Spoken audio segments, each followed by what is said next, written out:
And I'm just like, whoa, that's amazing. And I got to meet the chef. I got to interact with somebody there. That's pretty cool.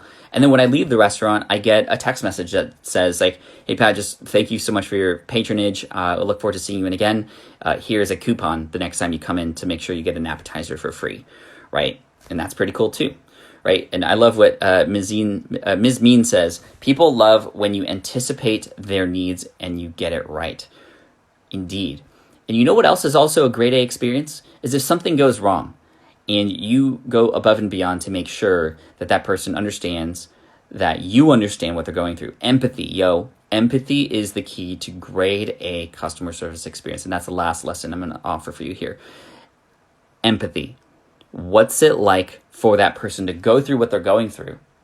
And how can you offer them help and be there for them and ask them what they might need, right? So hopefully this helps. Okay, so question from Karma says, when onboarding, do you recommend doing a short private call with a new customer, or do you think that's a bit much? I think it depends, Karma, on what it is that you're selling. I think for a higher end product, especially if it's something that requires some customization or some custom tailoring, right? And is likely several hundred, if not thousands of dollars, like a consultation of some kind, or people are hiring you as a coach or something, an onboarding call can go a very long way. In fact, I do an onboarding call for my accelerator students for my higher end programs because I want them to feel like that that they know that I'm there for them. I want them to know that I am listening and that I'm going to help them in the best way possible, right? And if it's sort of a customized experience, you can help set that expectation for what that experience is going to be like, right? So, hey, for you in particular, we're going to use this onboarding experience for me to understand more about your needs so that when I come to you with our first real call, I can already have some information and we've gotten through a lot of that back and forth as we get started, right? So totally, as a consultant coach says new inceptions, totally, yes. I like getting that phone call, right? Phone call or Zoom call, and having that expectation of why that's important, and having a person on the other end who just purchased know what's going to happen on that call is really key, right? I've had purchase experiences where a person goes, okay, great, let's get on a call for 30 minutes and we can get started. And I'm like, what does that even mean? What do I need to have ready by then, right? So if you are going to do an onboarding call, for example, absolutely make sure that there is some expectation on the other end of what's going to happen in that call and why that call exists and what's not going to happen, right? So that you can get started from there. Vlada and Zenya says, how do you show people that you really mean it so that they don't think that you just do it for the money or sales? You do it, right? I think you just demonstration through action, right? Demonstration through action. And that's what we need to do. You got to back up the words that you say, right? The other way to show proof is by showing how you've helped others. And this is why testimonials, this is why pulling in these other stories that sort of have this underlying tone that, yeah, you actually did help other people and you're going to help me too, is really key. I think Kathy here is saying, very importantly, Karma, as long as you have the capacity, the practice would definitely build superfans. So the idea of having these onboarding calls with new customers, really key. They definitely help. But if you don't have the capacity to do it and you have to keep rescheduling or whatnot, that can actually lead to a very terrible experience, right? So we got a few questions in here. How do you create a membership in Teachable?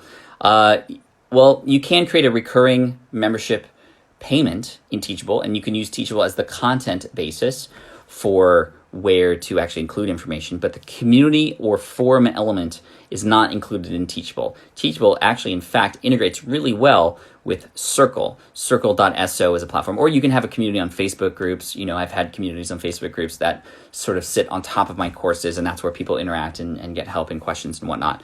But I think that you can do it that way. But if you're looking for an all-in-one platform that has like a forum and the online course stuff, you might look at something like Mighty Networks because it allows you to do all those things. I think Kajabi also is one that could potentially help you. But anyway, I like using Teachable for the online courses, and then for, as you know, SPI Pro, which just recently came out or is accepting applications, smartpassiveincome.com/pro. You can check those out right now if you want to check out the application process. But we're hosting that in circle.so for our forum and to have really neatly laid out channels for discussions and interactions and monthly challenges and book club participations and those kinds of things. So thank you so much for that question. What's up, Mom? That's her name, not my mom's not watching. All right, Suffolk Sports Media says, how do you get that interaction when there is little two-way communication? I think expectation and having people be comfortable with that interaction is going to be really important up front. And a lot of times you're not going to get that interaction if it is a two-way conversation, but you just got to try. You got to open up those communication fields, and I think that expectation and having people see what happens when there is communication is really key, because people can begin to think that, oh, this is different than other places, so I'm more comfortable. And also, if you give a person a reason how it's going to help them to communicate, therein lies the sort of benefit to them. Hey, it's really important that you interact or you reciprocate, because then I can better help you, right? Sasha says, question, what made you go with Circle over Mighty Networks? Hearing a lot of buzz about both. Thanks. Circle was just a much cleaner experience, and it also integrated really well with the kind of forum that we wanted to offer, the kind of experience for a membership platform. Mighty Networks is great too. They're absolutely fantastic, and I would definitely weigh pros and cons of both for your particular situation.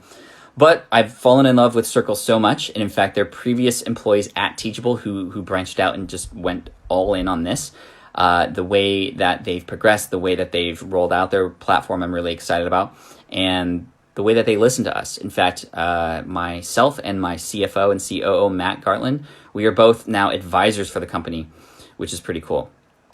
And last question here from Eduman, Edudeman, is asking, what do you do if you don't have the capacity to provide a personalized service? This is great question, because we want to try to scale things, right? And we might not have the time, especially if we're building for passive income. Well, we can't put in these super personalized experiences.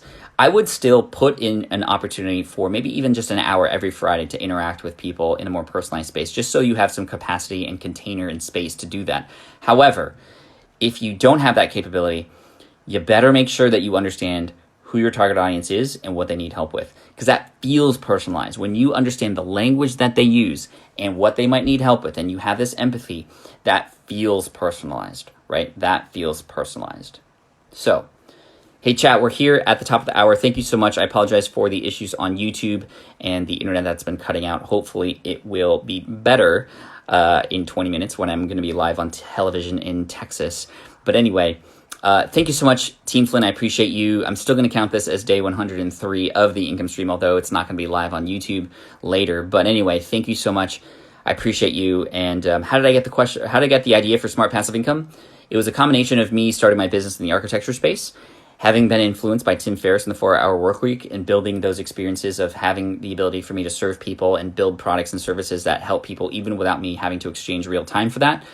And the idea that, well, passive income is the ultimate dream, but doing it in a smart way and also getting in front of that word so that I can help people understand that there's work required here. It's not an overnight thing. It's not starting your business on the beach.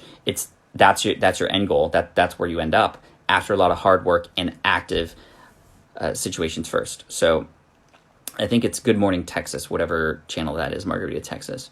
But anyway, that's where the smart and the passive income came in. So anyway, thank you so much. I appreciate you, Team Flynn. Thank you for being here. Hundreds of people watching on Instagram, which is super fun. This will be a nice backup for us just in case the internet dies out. But I'm going to see if I can fix that later. And again, I appreciate you so much.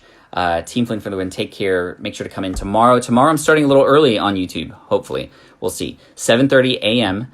Pacific, so that I can have time to get into my mastermind call an hour later after that. So 7:30 a.m. Pacific, 10:30 a.m. Eastern, and I'll see you on youtube.com/PatFlynn. Subscribe there if you haven't already. But hey, thank you so much. I appreciate you. Team Flynn for the win. #bruh. And I'll see you later. Thanks, y'all. Peace out.